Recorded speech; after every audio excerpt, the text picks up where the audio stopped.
Hi, everybody. It's Sabrina. I'm here because today we're doing something special. We're revisiting a show from earlier this year, from January. The story at the center of this episode, which was first a magazine feature by reporter Katie Engelhart, it just won a Pulitzer Prize for feature writing this past week. Our team here at The Daily, including producers Luke Vanderplug, Claire Tennisketter, Diana Wynn, and deputy editor Michael Benoit, worked with Katie to tell that story in audio. Both versions, we think, shed powerful human light on a disease that affects so many people: dementia. So we wanted to resurface it for all of you. Hope you'll give it a listen. Here's the show. Amongst philosophers who study dementia, there's this story that gets told over and over again, and it's about a woman named Margot. Margot was a 55-year-old woman who suffered from early onset Alzheimer's disease. She couldn't recognize anyone around her. She spent her days painting and listening to music. She read mystery novels too, often the same book day after day. The mystery always remained mysterious because she would forget it. But despite her illness, or maybe even because of it, Margot was very happy. The Margot story presents philosophers with this riddle. Imagine that years ago, when Margot was fully competent, she wrote out a formal document explaining that if she ever developed Alzheimer's disease, she would not want any life-saving medical treatment. And more than that, she would want to be killed as soon and as painlessly as possible. This poses the question, which version of the Margot should be listened to? The then Margot before she got sick? The then Margot who never would want to live that way? Or the now Margot, who's sitting before us and who is, by all accounts, happy?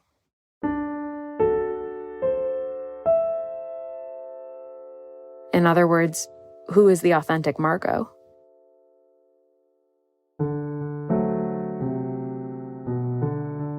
From the New York Times, I'm Michael Barbaro. This is The Daily. Across the United States, millions of families are confronting a seemingly impossible question.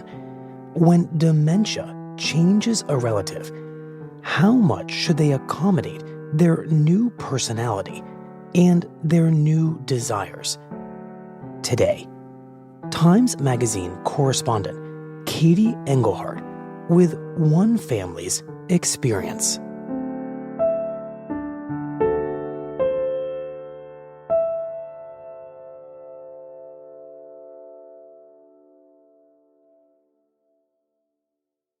Katie, how did you first discover this story? So I've spent a number of years reporting on issues related to older Americans, and I've been particularly interested in dementia and cognitive impairment. And this story actually found me because I've been writing about this subject. I was receiving a lot of emails from people who had dementia or whose loved ones had it. And there was one that really stood out to me. And that was an email from two women, Chris and Julie Norelius, who were writing to tell me the story of their mother. And what was the story that they told you? The story that they described was effectively one of elder abuse. In this case, what they were describing wasn't physical abuse or even kind of direct financial abuse, but something a little softer, more like psychological pressure, more like taking advantage of someone's cognitive weakness in order to convince that person that she wants something she doesn't really. But the more I reported on the story, the more complicated it seemed. This wasn't a straightforward story of elder abuse with good guys and bad guys. This was a lot more complicated.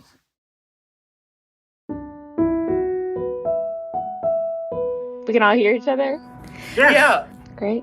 Thank you so much for being willing to chat again. So the first thing I did was call these sisters, Chris and Julie Norelius, and that really started 2 years of conversation with them. We just start someplace. Sure, starting someplace works. Chris and Julie are separated by a few years, but they act almost like twins. And you and I were like, that's enough. Oh, wow. Well, let me back up. Wait. They look similar. They have virtually the same voice. They complete each other's sentences. And they told me a lot about their family. The Norelius family grew up in Denison, Iowa, a town of around 8,000 people surrounded on all sides by cornfields. Their father, Bill, was sort of a prominent figure around town. He was a lawyer and a landowner. But we spent most of our time talking about their mother, Diane Norelius. My mom was really the center of our family. The sisters describe their mother as really the backbone of this happy American family. Dad worked all the time, and so it was up to Mom to take care of everything else, and it was a great childhood. She was My memories competent and, a big presence in the area. She served on the school board. She drove a school bus. She was on the state library board. But she was also a very traditional woman. She was a woman of her time. Mom and Dad were married in 1957, so it was very much a 1950s wife at home with the children, husband working. And she was, by her daughter's admission, quite happy in that role. It was very proper, and Mom took pride in that. And probably would have continued that way if things hadn't derailed.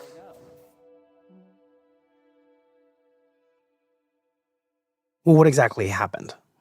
Things for Diane really changed in 2011. Her husband, Bill, died of complications from a broken hip after 53 years of marriage. You have to remember that Mom went to nursing school, got out, and pretty much married Dad. I mean, she was in her early 20s when she had me, so she had never lived alone, been independent or anything. So when she loses this man who has been there for her whole life, literally, her adult life, I think she was like lost. I mean, she pretended like, don't worry, kids, I'll be fine. But I don't think she knew how to do it by herself, especially without a man. And by do it, you mean? Live her life. Like, she made it out like, I feel kind of free now and I can go and do anything I want. But she really didn't. She just watched television. And then Diane started losing more people. To me, the next thing was my brother's health crisis. Her son, Eric, died of cancer at 55. That's her only son. That's one of her children. Her daughter, Julie, who had lived next door, divorced and moved to Colorado. Her support group has kind of, to her mind, I think, abandoned her. She was seeing herself alone. And then, almost all of a sudden, a new man appears in her life. And then along came Denzel. Denzel Nelson.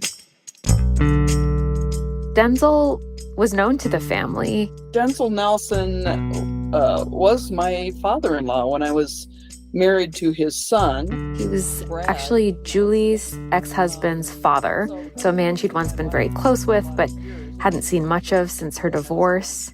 He always had cowboy boots and a cowboy snap down and a cowboy hat on. He was this kind of stocky cowboy figure. He'd worked as a horseshoer for most of his life, but had since retired. I mean, it was a completely different image, in comparison to my father. I mean, they were like opposites. He was 3 times divorced. And actually, because he had no finances, he asked if there was any chance he could live in the hired man's house next door to my mom. And coming off his last divorce, he'd moved into a little property on the Norelius farm plot. In exchange for helping maintain the yard, like do the mowing and help out with yard work and things there that he could help with. But by all accounts, he and Diane weren't especially close. Well, she said he was disgusting. He dressed like a hick. Mom used the word hick. And she just thought he was kind of repulsive. She said he smelled bad. She said he'd stop by for coffee sometimes, and she wished that he wouldn't. So they certainly weren't close by any means. Until, seemingly out of nowhere, Diane's views on Denzel completely changed. It was a Sunday. I called Mom, and the woman talking to me was not my mom. She was like, I need to tell you something. And then she went on to say, I've invited Denzel to share my life and live in my house with me. I'm sure my mouth dropped open because I was like, what is happening? She goes, I need you to accept him and love him and welcome him into our family because this is what I want. Their mother called them up and sort of presented this as a done deal. Denzel and I are in love. He's moving into the house. He's the love of my life. It was hard. It was hard to swallow. It really was. But Chris and Julie tried to be accepting of this. For Mom's sake, we all adapted. So things were okay for a while. And Diane, she seemed happy. She and Denzel started spending their days on these drives. They'd drive around the state or to different states. They'd go to antique shows or horse shows or quilt shows. At age 80, Diane was finding a new way to live. But Diane's daughters also noticed changes in her that they found more worrying. My mom always was a fashionista. She used to make her own clothing, suits. And their mother had always been very well dressed, very, interested in her appearance. But then I came home and she's wearing jeans with a big, wide cowboy belt and this old cruddy horse breeder's baseball cap. All of a sudden, she was dressing like a cowboy. And no makeup. And I was just like, who are you? And some of the changes were deeper ones. And she said to me one day, I'm trying to be more assertive. Denzel's training me to be more assertive. Chris and Julie really felt like their joyful, joyous mother was growing sour. Assertive. She was being aggressive and mean to people. Even Diane's phone calls with her daughters were changing. There started to be this gradual isolation that Mom wasn't calling as much. I'd call her and, she'd be busy. I'll have her call you back. They're finding it harder to reach their mother. She's not answering the phone. When she does answer the phone, it seems as if Denzel's always beside her, always sort of coaching her almost on what to say. But I think it was harder and harder for her to understand our conversations when we would talk. They start to feel like their mother is deteriorating in ways they can't quite understand from far away.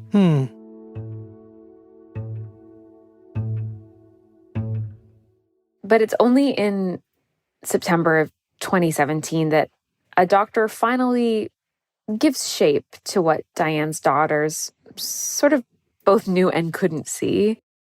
I couldn't get a hold of Mom and was worried about her. And I got a phone call from Denzel that said Mom was in the hospital. He didn't think it was her heart. They weren't sure. Denzel had taken Diane to the emergency room because she felt short of breath. And at the hospital, she was given a cognitive test. She scored poorly. She didn't know the name of the president, for instance. I decided, you know what? I'm going back to Iowa, and I got a plane ticket. Chris actually got a plane ticket too, but I got back there before Chris. So I went to the hospital, met with Mom. Then Dr. Ingram came in and explained to me that, your mother, he had diagnosed her with dementia. And it's here at this time that Diane is diagnosed with dementia. That was the day we went to Vicky's house. Vicky was kind of a friend to Mom and to us, and we were so shocked. We're sitting at her bar crying, and she's like, well, of course your mom has dementia. We all know that. We've known that for years. It's around the time that she receives that diagnosis that Diane starts rearranging her affairs. That's when Denzel was added to the bank accounts. She gives Denzel her financial power of attorney. He was a signer. He could co-sign on Mom's checks. She redrafts her will so that if she dies before Denzel, he has the right to live on her property. Basically, it gave Denzel control of almost everything. And she also dissolves her financial trust. This is the trust that her daughter Julie managed, which holds all of her assets and all of her investments. And when Julie checks Diane's bank statements, she starts seeing cash withdrawals of hundreds of dollars at a time. This was especially worrying because they knew that their mother was worth around $4 million and that Denzel, 3 times divorced, a retired horseshoer, was worth basically nothing. Denzel had taken Mom's phones away. We couldn't talk to her on the phone. We didn't know if she was dead or alive. He wouldn't respond to us anymore. We were scared. All of this just leads Chris and Julie to the conclusion that they need to get to the bottom of what's been happening. I was just sitting in a chair in my living room, and it's like something swept over me and said, you need to go to Iowa right now.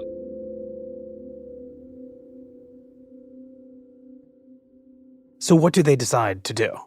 Their first step is to call a lawyer, and the lawyer recommended that they obtain what's called a temporary protective order, basically an emergency restraining order that would force Denzel to move out of the house and stay away from Diane. And the sisters hoped really give them a chance to sit down with their mother away from Denzel's influence and really get to the bottom of what was happening. And that's what the restraining order would, in theory, do, right? It wouldn't get Denzel arrested, but it would get him out of the house. That's right. So as the lawyer's sort of working away on this paperwork, Chris and Julie get on a flight home to Iowa.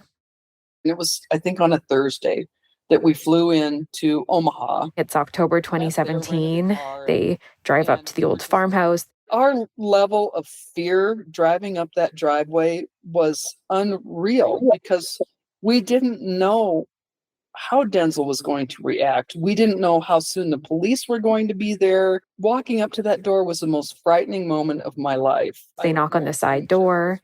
They describe their mother answering, and her initial response to them being there is to hesitate. She just stood there, and I said, Mom, can we come in? And she goes, oh, yeah. Like she was startled. Like, of course you can come in. When the daughters walk into the house, they are shocked by what they see. This farmhouse, which was once scrupulously tidy, now just looks unkempt. In the kitchen, the landline phone is missing, and the shelves are basically bare. The only food that Diane seems to have in the house is a freezer full of ice cream cones. On the stove, there's this piece of masking tape with Denzel's handwriting on it. It says, "Do not use," in big letters. On the door frame, there's this piece of wood that's just blocking access to the staircase. When we go in, we find our mom incapable of doing anything or understanding why we were there or anything. And their mother just seems completely out of it. Her curly white hair, which is usually perfectly styled and puffed, is flat around her neck as if it hasn't been washed. Her watch is on upside down. Her words come out slurred. Eventually, Diane kind of gives up and goes into the bedroom and just lies face down on her bed. So Chris and I just tried to make conversation, hoping and praying that the police would come driving up the driveway. And as expected, for the daughters, 2 sheriff's deputies pull up. And I looked at Chris like, oh, because I didn't know how he was going to react. I was terrified. The deputies explained that under the terms of the order, Denzel would be immediately removed from Diane's home and, quote, restrained from committing further acts of abuse or threats of elder abuse, charges that Denzel immediately denied. Chris went straight back to the bedroom so that she could be with Mom, because I said, I don't want Mom to be upset or to wake up to any of what's going on. So in the sister's telling, Denzel runs into Diane's bedroom where she's sleeping. And he's screaming at my mom, Diane, do you know what those girls have done? Do you know what they're doing to me? Starts screaming at the top of his lungs. It was utter chaos. And then is sort of forced to leave the home. The look on his face when he walked out that door was, I wish you were dead. He was furious. I don't think Chris and Julie really had plans for what would come next. And I think what surprised them most on that initial day was that none of this seemed to register for Diane at all. When the police left, she fell asleep. The first thing she said when she woke up from her nap, despite having witnessed, this whole scene before her, was, "Where's Denzel?" Mm-hmm. And she asked it again, and she asked it again, and all evening, and in the middle of the night, and the next day too. She didn't even know where he had gone. And I think the daughters, they tried to explain to their mother what was happening. Can I ask a question? Yeah, but you don't necessarily get an answer. Oh. What? Well, Later, I listened to this long conversation that Chris recorded on her phone. did you terminate my general power of attorney? And you can hear Chris and Julie, ask questions of their mother. What do you mean general power of attorney? I know you terminated my trust, but did you also terminate my power of attorney? What is the power of, not to my knowledge, what? Okay. Why? And Diane's responses are really shocking. She says, what's a power of attorney? And there are changes she doesn't remember making. I could grasp nothing about the trust. All I know is it was there, and you doled it out. And that's... I never doled anything from your trust. Well, she's using that. But while Diane clearly doesn't understand, the precise financial and legal decisions that she made, her motivation is very clear. A long time ago, after Dad died, when we did this, you asked me. You said, "Mom, do you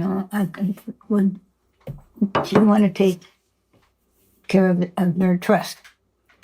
And I looked at you and I said, "Honey, I don't know if I know the first thing about that sort of thing. Do you want to do it?" And you said, "I'd be happy to." And I said, "Okay, go ahead." Okay. So I can remember saying that. But now I've got the feeling, and it has nothing to do with Denzel. He's got his own money. I got my own money. I want to be able to be my own person before I die. She tells her daughters, "I want to make my own decisions. I want to be in charge of myself until I die." I knew that I had given you control of it for me because because I didn't have a clue and my mind wasn't working very well anyway. Probably better than it is now. But I want to be my own person.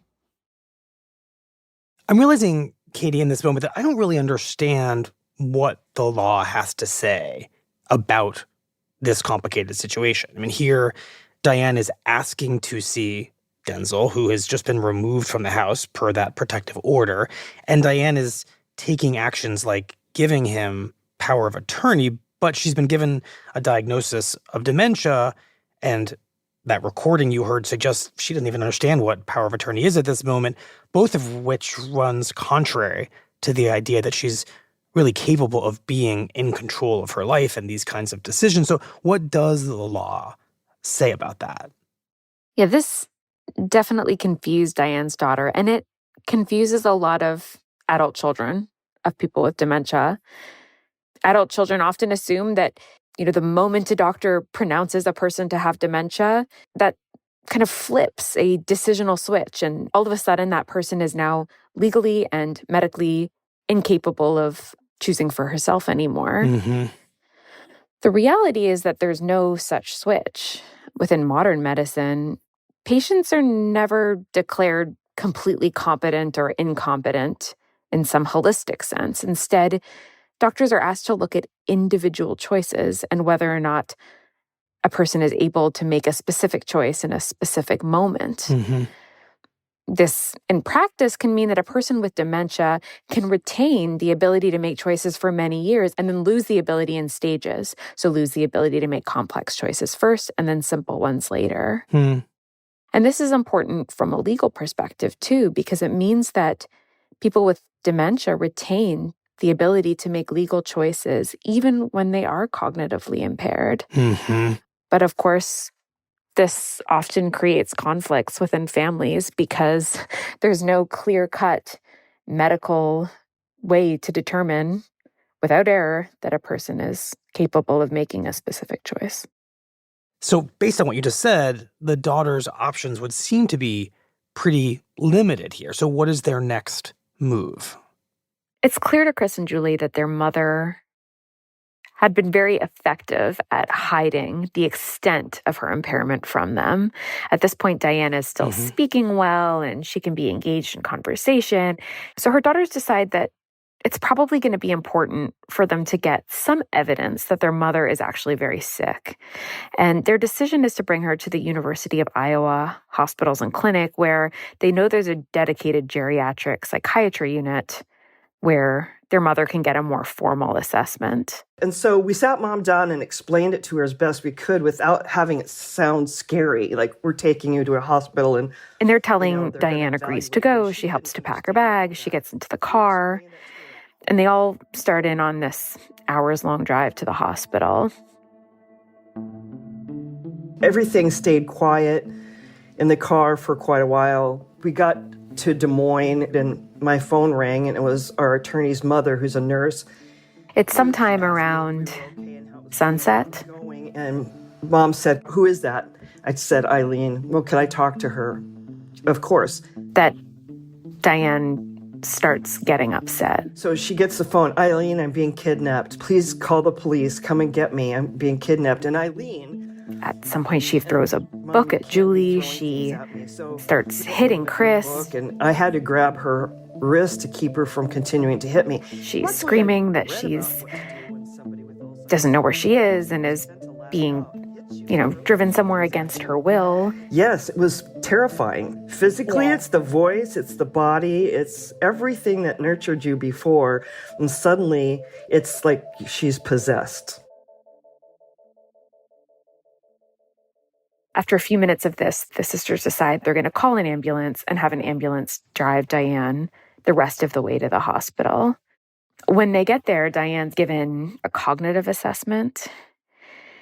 And what's shocking is that, while Diane has been operating more or less normally in her life, she actually has very significant deficits. The neuropsychologist who tests her describes deficits in almost every field that he tests for and decides that Diane is unable to safely perform tasks as complex as preparing a meal. In his final report, he describes Diane as having significantly limited capacity for informed personal, medical, and financial decision-making. Later, a doctor helps to kind of interpret these findings, and she uses the phrase Alzheimer's disease for the first time. In her view, Diane is already at a late moderate stage, so far beyond the kind of mild forgetfulness that had started to worry her daughters. So the kids wanted to know how bad things had gotten for their mom, and now they know. I mean, they have a very serious diagnosis now. Right. And that really convinces them that they need to take control of the situation in a more formal way. So talking to their lawyer, Chris and Julie decide that they're going to focus on getting legal guardianship of their mother, which will effectively give them control over many of her personal and medical choices. And they're convinced that, this will be a fairly straightforward case, and that once they get guardianship, they'll be able to kind of fix everything. But it's also at this point that their personal relationship with their mother really evaporates. Diane is moved from the hospital to an assisted living facility in Denison. And because the elder abuse charges against Denzel have been dropped, she's able to start seeing him again. And once that happens, Diane quickly makes the choice to stop seeing her children. She tells pretty much everyone she knows, everyone she sees, that she wants nothing to do with them, that she doesn't want them to visit. At one point, she even tells a friend she doesn't have daughters anymore. Hello. Hi, Denzel. Hi. There's this recording of a phone call. I'm not sure where to start, so I'll tell you what I planned on saying, and that is that I would be happy to sit down and talk with you and Nana. Well, I don't know. I'll have to get back to you. Please let me tell my grandmother the same thing. I'll let you tell her. Julie's daughter, Haley, calls her grandmother, Diane, and tries to mediate the situation. Hello. Hi, Nana. Hi. Over the course of the call, you really hear Haley try to make the case that I love all of my family. I love you both. I love my mother and aunt. You know, this has just got out of control. Chris and Julie love their mother. I need you both to know, and I need especially Denzel to know, that from my perspective, there are opportunities for everybody to come together and everybody to be happy, especially Nana. There's got to be some way to resolve this. It's up to Nana whether she accepts them again. Not them and Nana. It's up to Nana. And she has chosen to write them off. Tell them. I have chosen to write them off, Huey. And Diane, for her part, she speaks very lucidly. I know you think there's an easy way out of this, and there is not. I can't handle much more stress. And the only way I can get rid of that stress is to get rid of what's causing the stress, which happens to be your family. I'm sorry. She says quite clearly, there's not a way to move on.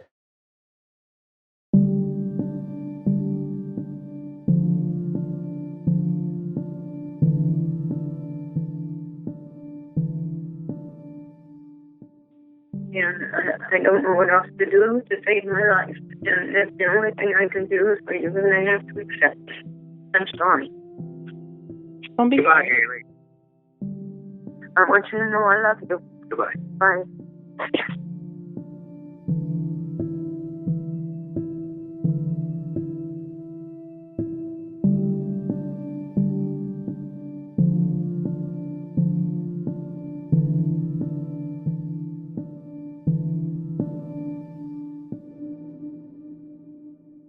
We'll be right back.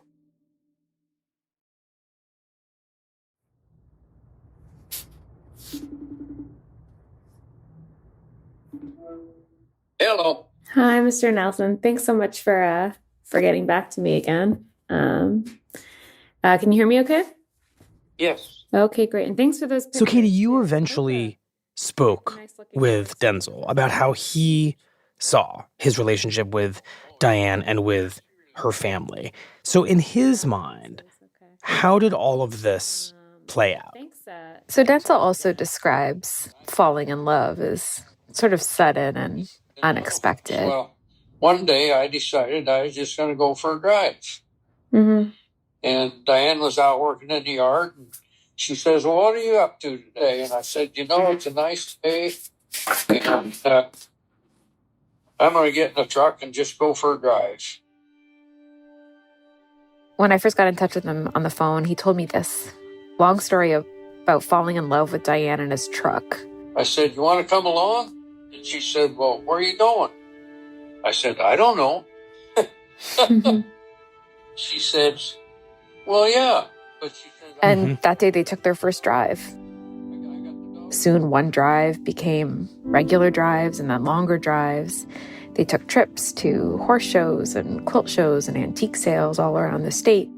One of the first trips we made, it always tickled me because her husband was an attorney, and every trip they ever went on, they had to be certain such a place because they had a motel. You know, these trips were themselves kind of an entirely new experience for Diane. And the first trip we went on, well, we just took off. She says, where are we staying tonight? And I said, well, where do you want to stay? Diane, he said, was amazed to learn that Denzel never booked a motel room in advance. He just got in his car and drove until he felt like stopping, and then he'd stay at whatever motel happened to have space. So she liked how it was kind of more spontaneous traveling with you. The spontaneous deal was something that just really tickled her. And Denzel says that on those longer trips, they would sometimes stay overnight at a motel. In the beginning, of course, they're just friends, so they would sleep in 2 separate beds. He talked about leaving the room to go outside while she got dressed, and he'd do the same for her. But then one night, as he told it, Diane just climbed out of her bed and into his arms, and he thought at that moment about how she was the gentlest person he'd ever met. Finally, one day, well, anyway, we ended up in a big house, and I was invited. And so this relationship just blossoms. We had a couple, 3 really good years there from 2013 until this all hit the fan. When Denzel moved in, he knew that Diane's daughters weren't really accepting of the relationship. Chris never did like the idea that I was living in her dad's house. But he also didn't really care. It wasn't her dad's house anymore. It was her mother's house. I think Denzel felt like, Diane was a grown woman and she was entitled to make her own decisions, and it didn't really bother him whether a couple of daughters who lived out of state approved of him or not.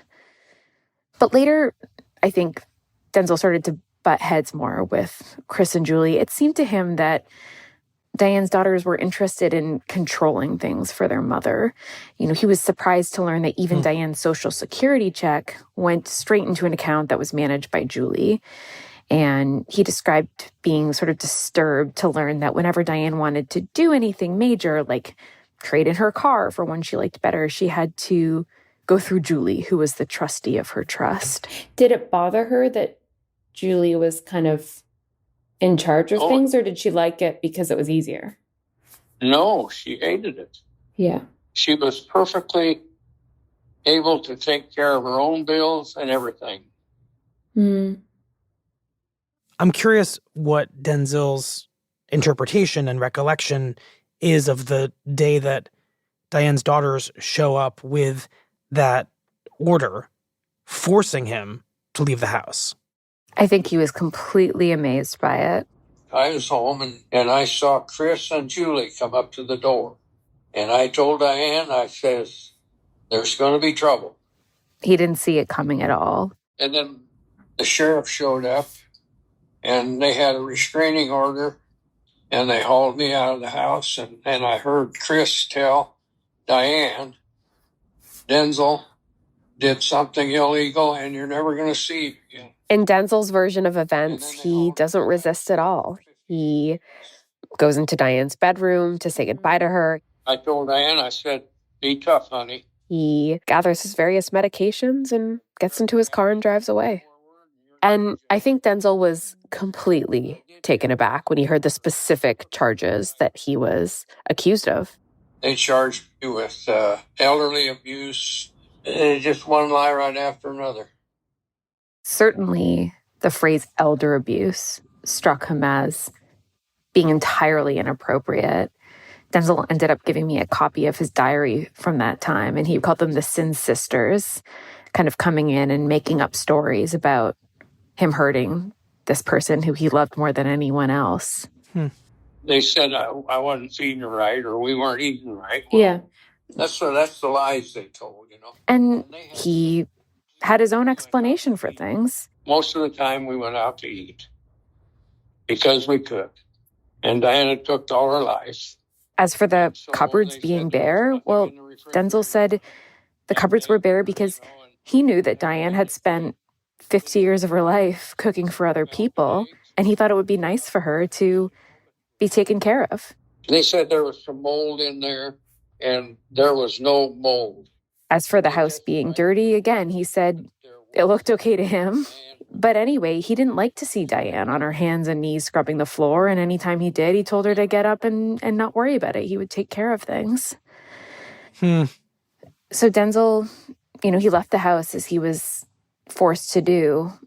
But I think from that moment, he had every intention to fight Diane's daughters for what he saw as Diane's freedom and liberation. What about the decline of her memory, which, of course, is at the heart of all the legal maneuvers that his daughters are undertaking? What does he say about that?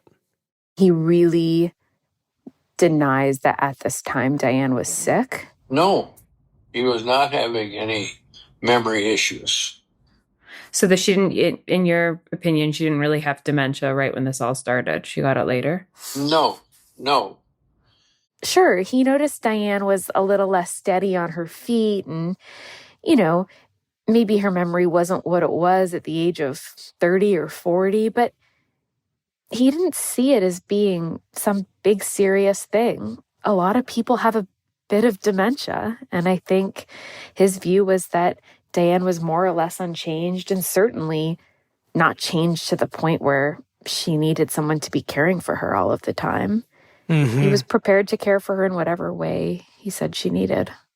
So what does Denzel do after he and Diane are forcibly separated? So the first thing he does is leave the house, as he's ordered to do. He moves in with his son. I could have went nuts. I mean, couldn't connect with her, couldn't call her or nothing. But once Diane's transferred to the assisted living facility, he's given visitation rights again, and he starts visiting her every day. Most morning, I'm an early riser, always have been. I wake up at 4 o'clock. I don't care what time I go to bed. And so I'd wait around until 7 when I could go out there and go to breakfast with her. He shows up at 7 a.m. He stays 12 hours. He goes for little walks with her around the building. He calculates that if they walk around the building 10 times, it's a mile. They'll walk it twice. He sits with her while she naps. We played a lot of cards and watched TV and sat out in the porch swing. And he says that oftentimes in the night, he would get a call from the assisted living facility, and a nurse would tell him that Diane was crying, 2 a.m., 3 a.m., that she was crying and she wouldn't stop, and they'd ask if he could come.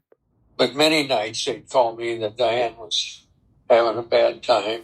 What was it just because she was sick or she was lonely, do you think? She just, with what her daughters did to her, and then maybe they tried to call that day or something and she wouldn't talk to them, and then she'd be thinking about it.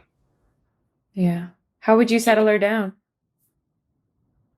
Hug her, kiss her, tell her everything was going to be all right.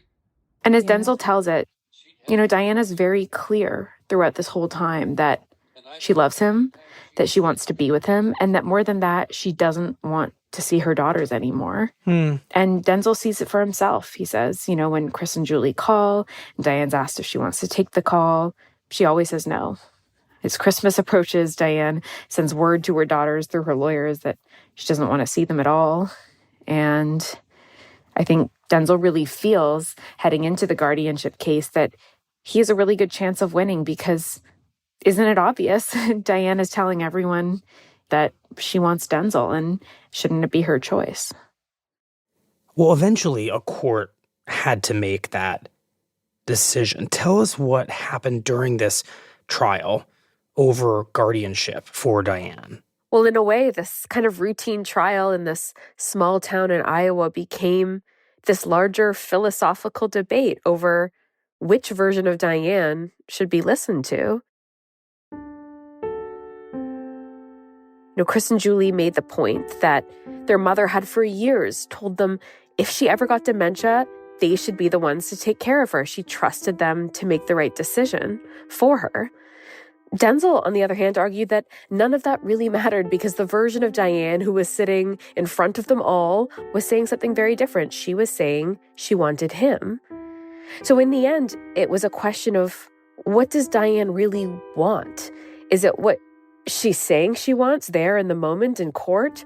Or is it what she said consistently for all the years before her mind became impaired?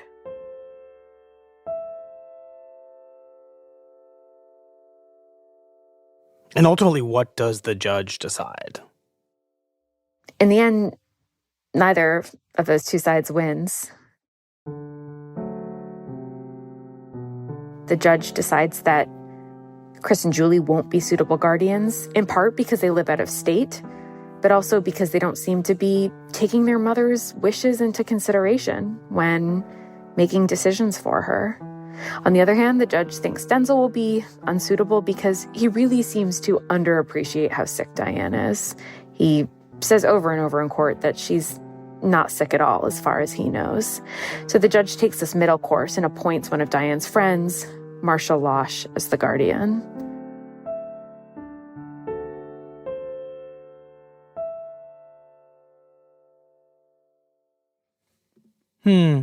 And what do both sides end up making of that middle course, starting with Denzel? I think he still feels liberated by the decision. That's who Diane wanted. When they asked Diane who'd she like to be her guardian, she said Marcia.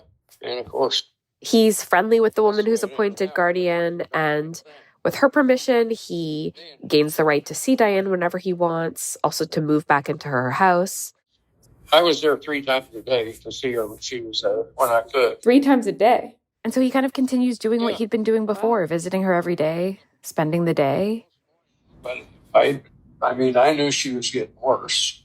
That dementia only went one way. Yeah. And I realize that when I get there He does start to notice at this time that Diane isn't what she used to be. well, I'd help her put her makeup on. I think that was probably the first thing I noticed. It sort of starts with her makeup. I mean, she was a very attractive lady. She was a rich lady. And it bothered her that she couldn't, her hands, were shaking and that. And so I actually helped her put her makeup on. I probably didn't do a real good job, but I helped her put her makeup on every morning. And it was important. And as Diane's dementia got worse, she's moved to a different facility, a nursing home with a specialized memory care unit. But Denzel keeps visiting her there, and his visits continue until 2020, the pandemic. The COVID. Yeah. When the COVID started, then, I couldn't get her out of there anymore. Diane, some days seemed to understand what was going on, but other times seemed to know nothing of the pandemic. And it got to where it was hurtful. She would, a few times she said, I know you can get in here, you just don't want to. And that really hurt. Because she understood COVID at first. But then it got to where she didn't understand the COVID. Yeah. She accused Denzel of choosing not to visit her, of being allowed to come inside but not wanting to. We just had a really good few years there. But that all ended. That dementia is, to me, is worse than cancer. And then eventually it became less clear to Denzel that Diane always knew who he was. And it was around that time, he says, that he stopped visiting. And it's an untidy goodbye. And it's incomplete. It's just one day a visit is hard, and then that's the last that Denzel ever sees Diane again.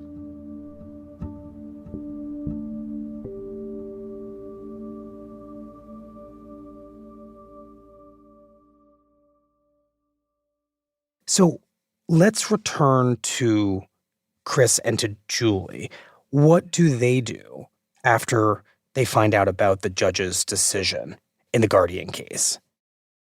So Chris and Julie go back to their respective homes, and immediately they start working on an appeal, but they also continued this relentless sort of effort to get in touch with their mother, but their calls wouldn't be put through. They'd get friends to call too sometimes and just try desperately to get word of Diane, and none of that worked until... This is Erin. Can I help you? Hi, Erin. Could I speak to Diane Norelius, please? Yes, just a minute. Okay. One day, Julie's friend Mary calls the nursing home, and to everyone's surprise, she's put through to Diane. Hello. Hello, Diane. This is Mary. I called you last week. Yeah? How are you doing today? I'm getting better. You're getting better.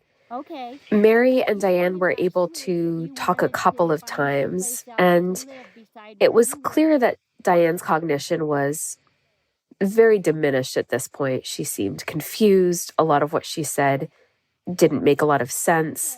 But what was clear was that she was unhappy where she was living, in this basement unit of the local nursing home. So I called your daughter, Julie, and she's finding you a different place to live. Oh, really? Yes. Oh, my goodness.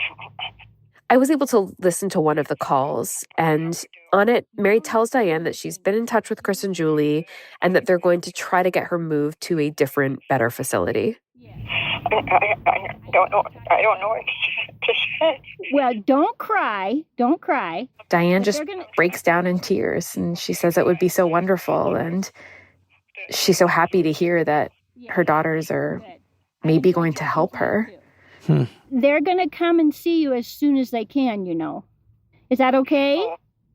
Yes, absolutely. Absolutely. Have them come and see you. But at the end of the call... Okay, Diane, I'm going to let you go. I'm going to call Julie right now. Okay. And then I'll call you back. Thank you, sweetheart. You're welcome. You're the sweetheart. Diane forgets to hang up. And Mary just sort of stays on the line for a few minutes.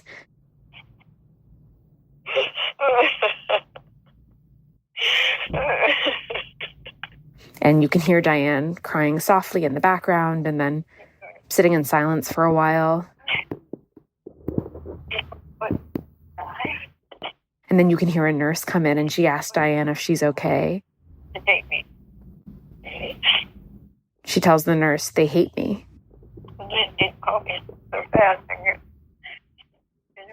They call me bad things.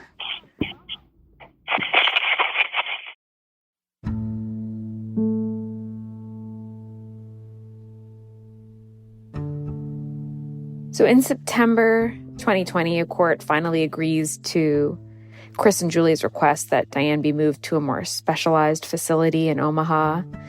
Almost immediately after arriving, she is put on hospice care. Doctors decide that she is dying and doesn't have very long to live. And it was then that a judge finally signs this order granting Chris and Julie the right to see their mother for the first time in over 2 years because of the state Diane's in. Chris is immune compromised and decided that it wasn't safe for her to travel during the pandemic, but Julie gets in her truck and she drives 9 hours to Nebraska. Walking through her threshold, I mean, the anxiety, the fear of, you know, I haven't seen Mom for, Chris, 3 years? Hadn't seen my mother. And she ends up spending 4, as she describes them, completely pleasant and wonderful days with Diane. I went in and Mom was in bed. She was very weak. But I sat beside her. She sat up. We talked. We hugged. We kissed. We giggled. And she was so happy. And then she laid down and I tucked her in under her little blankie. And she said, "Oh, stay here by me. Stay here." And so she held my hand and I just laid down beside her. And sometimes Julie says Diane seems to maybe ask about Denzel. She asks, "Where's that man? Where's that man?" a few times. But she never calls him by name. I can't tell you how hard it was to have to leave that last day. When I left, the feeling I had was that this is how it should have been from the beginning.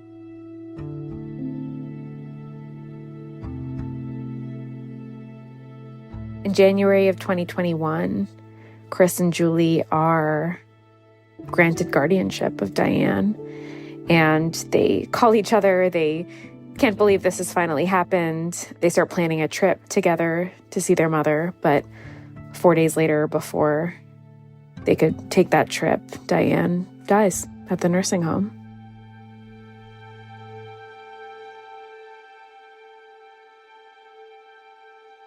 We'll be right back.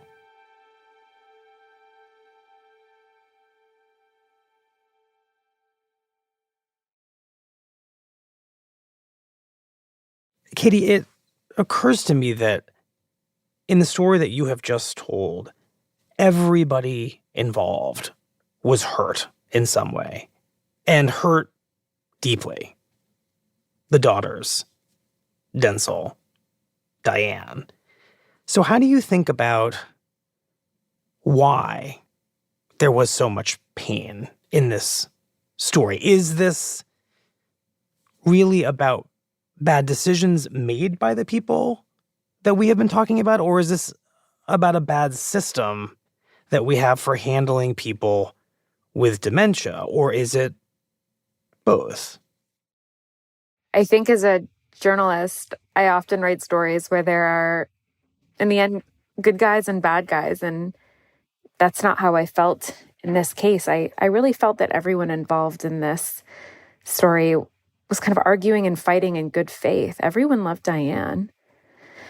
I think, in part there are weaknesses in the system. I mean, if you look at someone who has dementia, that person might live with the diagnosis for years, slowly deteriorating. And there's no clear and obvious and easy to measure point at which a person with dementia loses the ability to do something for herself and then loses the legal right to do it. Mm-hmm. I think that's just an inherent difficulty with the disease. The medical system can try and the court system can try to locate that point, but it's not going to be easy. And certainly a person with dementia, a person like Diane, can remember things and forget things and remember again in the course of a day. So what do you do with that? Mm-hmm. But I think beyond that, in many ways, Denzel and Diane's daughters were just living with different versions of the same woman. And I think, given how they knew Diane, this is understandable. The daughters were committed to the then version of their mother, the pre-dementia version of their mother, the one they'd lived with for decades, the one who had been clear about what she wanted at the end of her life. And they felt obliged to, even when that woman seemed to disappear, to recall her and to honor her, what she wanted. And Denzel, on the other hand, only had the woman who was sitting in front of him at the moment. And he felt that he loved her and that the right thing to do was to listen to her, to listen to what she was saying and to take it at face value, not as some pathological symptom of a cognitive impairment. Mm-hmm. And so he was, in a way, advocating for the Diane who was diminished. And I think even amongst academics who debate this, this is a contested subject. Who's the authentic person? Who, in this case, was the real Diane? I mean, have you come to a conclusion of your own after spending all this time with the family, with Denzel, and with the documents? I mean, which one was the real Diane? The one the kids remembered and wanted to honor, or the one who fell in love with Denzel? I think it's hard to say who the real Diane was, but I do know that as a society, with our medical system and our legal system as they are, we're moving in the direction of honoring Denzel's version of Diane. It used to be, in the early 20th century, that just having a diagnosis of dementia basically meant that you were stripped of all your decision-making power, stripped of all your civil liberties, and put under the control of other people. And we've moved away from that system, and we've moved towards a world in which we hope even people with significant disabilities and impairments can live with some autonomy. And in the case of dementia, that means increasingly listening to what a person with dementia says she wants, even if it's different from what she said she wanted for decades and decades of her life. Mm-hmm. And I think that is understandable from a political or legal standpoint, but very, very challenging for the adult children of people with this disease. Right. Because they have to live with the reality that the now version of their mother or their father or their sister or their brother is the one that the system privileges and prioritizes. Yeah.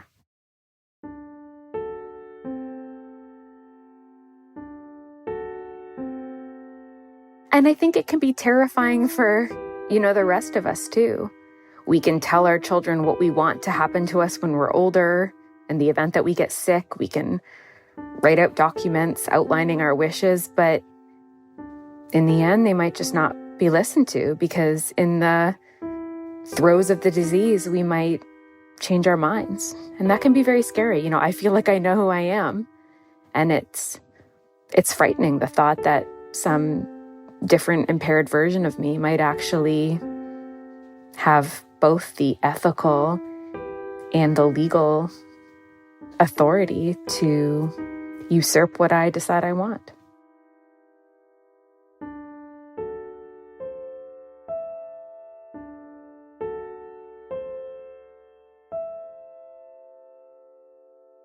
Well, Katie, thank you very much. We appreciate it.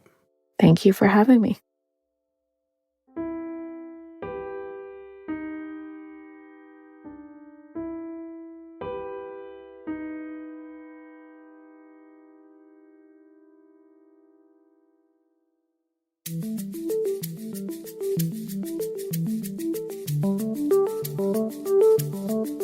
Today's episode was produced by Luke Vanderplug with help from Claire Tennisketter and Diana Wynn.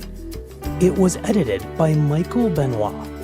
Contains original music by Dan Powell, Marian Lozano, Pat McCusker, and Diane Wong, and was engineered by Alyssa Moxley.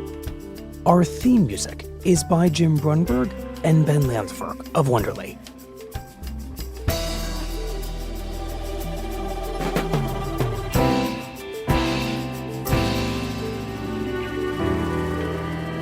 That's it for the Daily. I'm Michael Barbaro. See you tomorrow.